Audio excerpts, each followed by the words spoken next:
Hi, Scary Recaps here.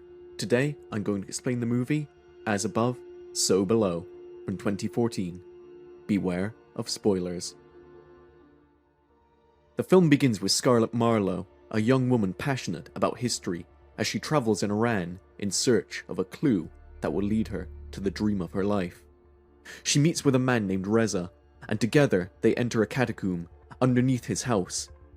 Despite the fact that this place is set to be demolished by the government, they find an inscription and behind it a bull statue that is called the Rose Key.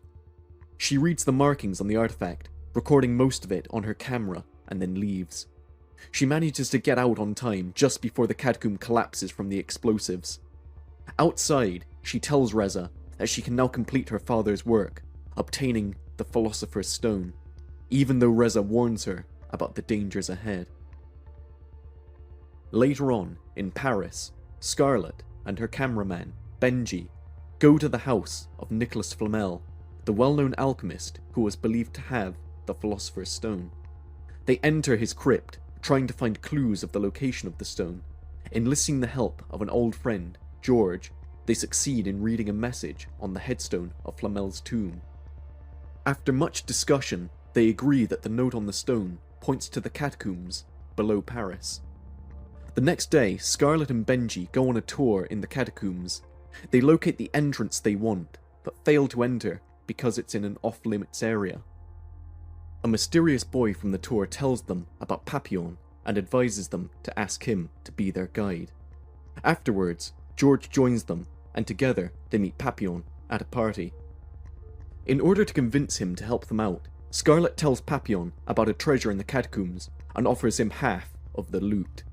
Papillon accepts the proposal, and along with his friends, Susie and Zed, the group of 6 make their way towards the underground area that they want to enter. As George is reluctant to join them in their endeavour, a policeman appears and tries to arrest Papillon. The group manages to escape, and George, who is clearly not happy about it, is forced to go with them into the catacombs. On their way, they come across a strange cult of women, singing and chanting. One of them stares at Benji, and he remembers her from the party from the previous night. They move further down, reaching a narrow path strewn with bones, on which they have to crawl to get to the other side. Benji is terrified, and Scarlett helps him out just before the tunnel collapses behind them. Their only way now is forward, but Papillon is not keen on walking the bad path, as he calls it. A friend of his, named Mole, went that way once, and he was never seen again. Scarlett and the others tell him, however, that they don't have a choice, and eventually they resume their expedition. After a series of strange events, involving eerie sounds and sightings, the group comes upon Papillon's friend, Mole. He asks them if they want to get out, and tells them that the only way out is down. He shows them a well, into which he and the group descend using ropes. Further down, the group is startled by a new series of peculiar events until they reach a dead end. The surroundings, though, help George and Scarlett to figure out a way to open a stone door. In the next room, they discover a well-preserved corpse of a Templar knight. Looking around, Scarlett finds clues that direct her to a room full of treasure. The rest join her, and they all celebrate. But the room holds more. Scarlett inspects the marking on the walls, and to her surprise, she discovers the Philosopher's Stone. She takes it from the wall, but before she can react, a trap is triggered, and a cave-in makes the room collapse. Everyone is alive, except for Mole, who is nowhere to be found, and thus presumed dead. Scarlett uses the stone to miraculously heal a wound on Susie's arm. The group gathers then, and decides to find a way out of the catacombs. Moving through the only path available, Scarlett and George come across an inscription translated to "Abandon all hope, ye who enter here." Same with the warning on the entrance to hell, taken from Dante's Inferno. They enter the room and get lost, not knowing if what they see is real. All of a sudden, Mole appears and kills Susie, bashing her head on the ground. Before the others can get to him, he disappears.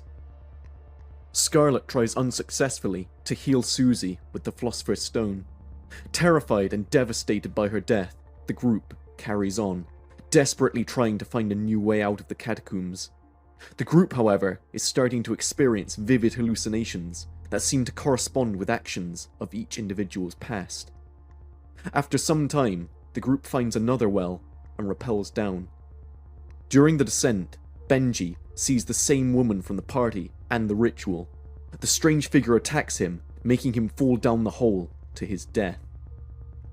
Scarlet mourns his loss as the group continues on what appears to be a labyrinth of visions that affect everyone. They move across another path of bones, and George witnesses an apparition of his dead brother, Danny, drowning.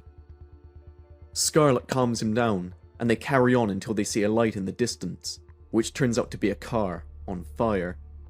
Papillon sees a familiar face inside the car and screams in panic. Suddenly, a force pulls him inside the burning vehicle that crushes inward, killing him. The rest of the group continues to walk inside the catacombs and come upon an outlandish robed figure. Intimidated by its presence, they run away. They are soon attacked by stone statues from within the walls. They fight them off, but George is severely wounded during the struggle. Scarlet tries to heal him with the stone, but fails. She becomes aware of the false quality of the stone and decides to go back to the treasure room to get the real stone. Zed stays behind with George as Scarlet rushes back. Through many more visions and sightings of horror, Scarlet reaches the room and searches for the real Philosopher's Stone. Instead, she finds a gold mirror-like surface on the wall. She looks at her reflection, then races back to George. Another apparition of her dead father, who has committed suicide by hanging himself, appears in front of her. Making her peace with the past, she runs to George and Zed, who are fighting against more stone statues. Knowing the true power of the Philosopher's Stone is inside of her, Scarlet kisses George and heals him. More stone statues come and chase them away, forcing them deeper into the catacombs. They run up to a well, and Scarlet suggests they jump inside as a leap of faith in order to admit their sins and save themselves. With no time to talk this through, the three adventurers jump down the hole together before the statues can grab them.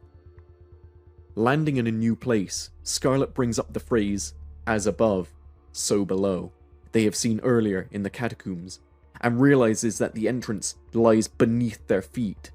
Together with George, they find a manhole. The three of them enter it, and after a while, emerge on the streets of Paris. Relieved to be safe, Scarlet and George hug each other while Zed walks away. In the end, it is revealed that Scarlet never desired fame or money from the obsession of the Philosopher's Stone. All she ever wanted was the truth.